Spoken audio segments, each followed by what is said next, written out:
What's the scientific term? When colors represent sounds. Synesthesia. Like I'll take your word for it. I've always seen this song as a winter song done at the darkest hour of night. Like I can't even imagine.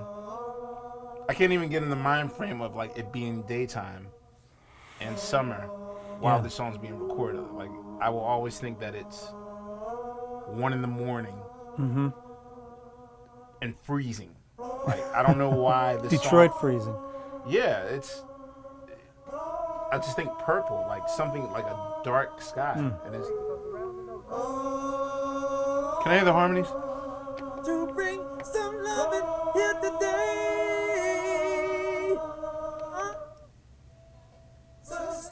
I love his crude harmonies because.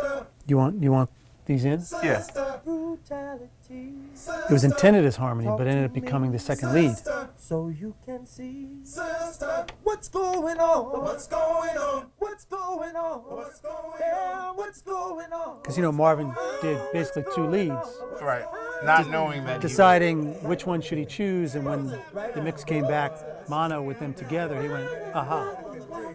So it was an accident. It was an accident. Are there females in there? Or am I wrong?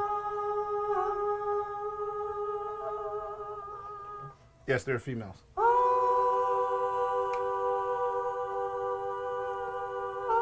And Marvin. So Marvin's in 2 sets of backgrounds.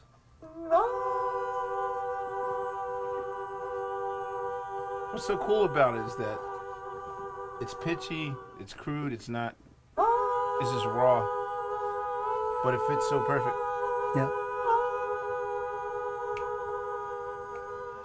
What David Van de Pitt did was he suggested that they overdub the strings in like a suite form, S-U-I-T-E. So what they did on the 2-inch master tape is the songs are all edited together as you hear on the album. There isn't Right On separately, Mercy Mercy Me separately, and then the horns, strings overdubbed on top of everything being flowing. So when they played through the entire side one just as. Right. Okay, now is the RCA fade, the infamous fade, like RCA records would fade a record in like 7 seconds. Marvin does a very slow, painful fade. And then when he pushes it back, I'm like, ah! The ideal there was Marvin is telling Barry Gordy. It's specifically, this is not a Motown record. Motown records have perfect fades. So I'm telling you, I'm going to have my face on the cover with a beard you're not going to recognize. Right? I'm going to be talking about things you haven't heard me talk about before. And when the single comes out, it's not going to have that perfect Motown fade. Yeah, and it's just the most telling part of the song. It's, it's like it's almost like a Rebel Without a Cause thing, but it's so brilliant because you think the song's going away, and all of a sudden it comes back up like, I got you, and then it comes back down again. I always wanted to know the story behind that fade, and eventually once I asked questions, I realized that was Marvin. Yeah, he reached over the board, the engineer, and went, no. That's my favorite part of what's going on.